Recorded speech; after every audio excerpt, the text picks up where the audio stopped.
Мехкеме студиясында элдин көйгөйүн көтөргөн бүгүнкү абалда актуалдуу суроолорго жооп издеген жаңы долбоор жооп издеп программасы. Студияда мен Адилет Амангулов. Саламатсыздарбы?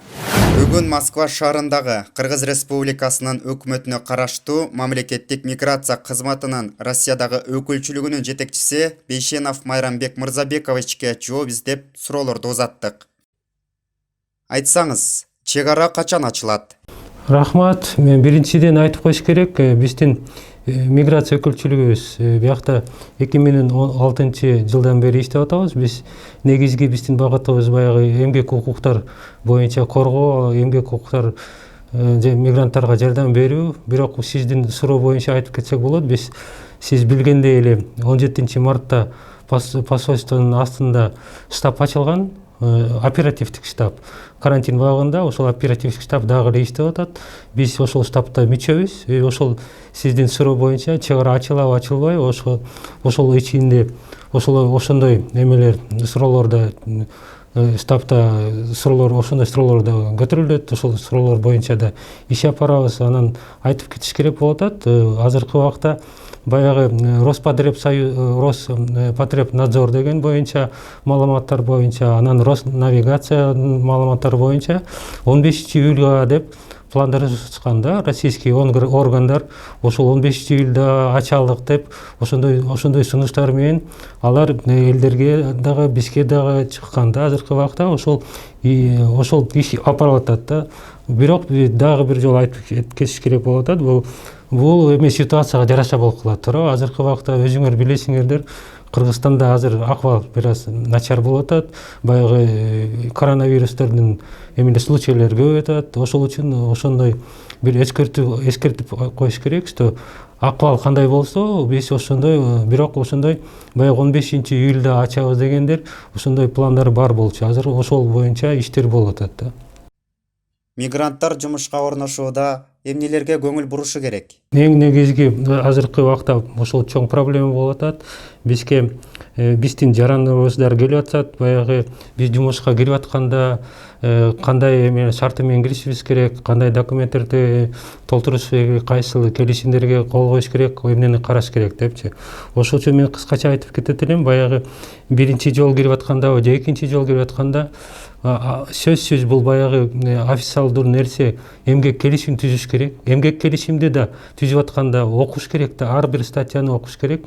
Юрист болбосоң дагы, бирок орусча түшүнбөсөң дагы бир эмени окуш керек да, биз сөзсүз, потому что азыркы убакта бизге көп факторлор бар да, акчалар ала албай, эмгек акысын төлөбөгөн фактор көп болуп атат. Ошол жерде биз аларга жардам берелик десе, биз сурап атабыз. Работодатель менен сүйлөшкөндө, аларга чыкканда алар айтышат, алардын эмгек келишими жок эле. Жок болсо, анда биз кандай жардам бере алабыз деп работодательден бир туура сөздөрдү айтып атат. Ошол үчүн мен айтып кетет элем, эң биринчи бул эмгек келишим түзүш керек. Эмгек келишимде ошол кайсыл зарплата, кайсы күн иштейсиң, канча жума сайын зарплата аласыңбы, же бир айда бир аласыңбы, же почасовой аласыңбы, ошол бүт баардык шарттар ошол эмгек келишимде жазылыш керек да. Негизги баягы көбүс баарыбыз эле билебиз, биринчи жумушка кирип атканда работодатель менен мындай эле сүйлөшүп экен. Мен эмгек келишимге, например, 100 сомдон жазып коем бир саатка, бир жумага 100 сомго жазып коем, бирок мен сага колуңа 250 сомдон төлөп берейин деп. Ошол көбүнчө биздин мигранттар ошого макул болуп, анан ошо төлөбөй калганда, бизге кайрылганда биз барабыз, ушул работодатель менен сүйлөшүп эле, работодатель бизге эмгек келишимди көрсөтөт, мына 100 сомдон ол өзү кол коюп берди, ошол 100 сомдон мен төлөп берем депчи. Бул жакшы вариант. Көбүнчө бизге келип атканда эч кандай келишим да жок, эч кандай да бир документ жок. Просто баягы эшиктен келип эле, мындай сүйлөшүп эле, биз айтып коебуз кыргызча. Келип иштеп берем, мен сага төлөп берем. Бул ошондой фактор көп болуп атат. Ошол үчүн мен биринчиден айтат элем, жумушка кирип атканда эң биринчи бизге да келсеңер болот. Бизде списоктор бар, кайсыл фирма, кайсы работодатель, недобросовестный деп коебуз го, ошол фирмаларга барбай эле коюш керек. Кандай фирмалар бар, кайсы адрес боюнча ошондой бизде бир кичинекей болсо дагы базабыз бар. Ошонун базаны текшерип, биз аларга да консультация берип, кандай келишим, кайсы келишимдер бар, кандай келишимдер кол коюш керек. Ошол биринчиден мен ошол биздин мигранттарга кайрылат элем. Мүмкүнчүлүк болсо бизге биринчи кайрылып, ошол жерден консультация алып, биз аларга жардам берет элек. Анан баягы фирманы текшериш керек биринчи туурабы? Добросовестный, недобросовестный. Анан мен айтып кетет элем, дагы бизге канча кайрылып аткан факт боюнча азыркы убакта баягы клининговый компания деп коебуз, ошол боюнча көп арыздар түшүп атат, строительство боюнча и гостиничный комплекстер боюнча. Ошол үчүн биздин мигранттар ошондой жумушка баратканда өзгөчө внимание кылсын деп ошондой айтат элем да. Паспортторунун мөөнөтү бүткөн жарандар кимге кайрылышат? Рахмат. Силер берген суроо боюнча да бизге көп кайрылышат, бизге адамдар келип бизге кайрылышат. Бирок биринчиден айтып коюш керек, бул биздин компетенцияга кирбейт, биздин өкүлчүлүгүбүз, миграция өкүлчүлүгүбүз эмгек укугу боюнча, коргоо боюнча, анан баягы мен айтып кеттим, вакансия, анан ишке орноштуруу боюнча, анан баягы биз көмөк көрсөтөбүз да. Ама паспорт боюнча, ID карточка боюнча эмелерге кайрылыш керек болуп атат. Ошону сразу эле айтып коеюн. Консулдук бөлүмдөр бар, посольствонун алдына консулдук бөлүмгө кайрылса, ошол жерде как раз паспорт болобу же баягы свидетельство о возвращении на родину, ар кандай көбөлүктөр боюнча бул консулдук бөлүмгө кайрылыш керек да. Азыр учуп жаткан чартердик рейстерге кантип жазылса болот? Эң туура азыркы убакта ошол актуальный тема болуп атат. Списокты анан баягы авиа каттамдар боюнча айтып кетиш керек. Азыркы убакта регулярный авиа каттам жок болуп атат, чартерный рейстер болуп атат. Бул чартерный рейс болгону Москвадан бир жумада 2 авиа каттам бар. Бул суббота күнү Ошко и воскресенье күнү Бишкекке. Ошол авиа каттамдардын списогуна кириш үчүн посольствонун алдында комиссия бар. Ошол комиссиянын мүчөлөрү полный арыздар менен кайрылгандардын списоктарды карат, списоктарды киргизет. Баягы сиз айтып кеткен критерийлер бар. Эң биринчиден бул баягы орукчандар, анан боюнда бардар, анан кичинекей балдар менен ошол биринчи, анан пенсионер, анан баягы возрастта биздин жараныбыздардын эмелерди карап чыгышат. Ошол боюнча комиссия чечим чыгарып, анан спискага киргизет да. Ар кандай сөздөр болуп атат, что спискага баягы критерий кармабай эле, критерийди карабай эле көп эмелер кирип келип атышат. Бирок андай факттарды биз да угуп атабыз, бирок негизги биздин атайын комиссия мүчөлөрү бүт баарын карап чыгышат. Кайсы критерий менен кайсыл арыз түштү, арыз түшкөндө арызга эмелер тиркелет. Баягы орукчан болсо диагнозу тиркелет.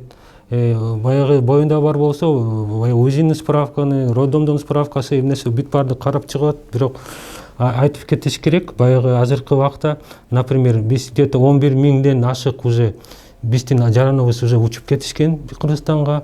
Азыркы убакта 7ден ашык арыз рассмотренияда. Ошол үчүн комиссия азыр күнү түнү иштеп атышат. Ошол үчүн мен айтып кетет элем, баягы учайын десең, бул биринчи арыз менен посольствого кайрылыш керек. Ошол жерден комиссия карап чыгат да. Кыргыз жарандары азыркы учурда Россияга келип иштегенин кандайдыр бир мүмкүнчүлүгү барбы? Азыркы убакта айтып кетиш керек болуп атат. Баягы элдер угуп атат да, карантин ачылды, режим самоизоляция бүттү, Москва ачылды деп ошондой сөздөр болуп атат. Ситуация Москвада бир аз жакшыраак болуп атат, бирок айтып кетиш керек болуп атат. Баягы 18 марттан бери бизде Кыргызстанда дагы, Российский Федерацияда чек ара жабылган.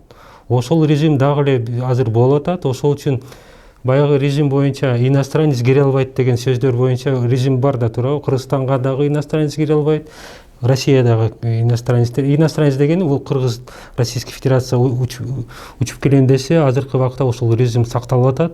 Бирок баягы ар кандай учурлар болот.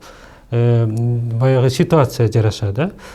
Сиз баягы айтып атпайсызбы, ооруп калса, бирдеме болуп калса, ошондой случайларда бул эменен Кыргызстанда орустардын посольствонун ичинде ошол списоктор түзүлөт да. Ар кандай случайларда ошол жерден каралат да. Например, биздин посольстволордо списка түзүп атпайбы, Кыргызстанга ким учат. Ошондой эле Россияга ким Бишкектен кимге учса болот деген ошол списоктарды тактаган бул Российский Федерациянын Кыргызстандын посольствосу. Үй бүлөдө күйөөсү Россия Федерациясынын паспорту болсо, Кыргызстандагы аялын кыргыз паспорт менен кантип алып келсе болот?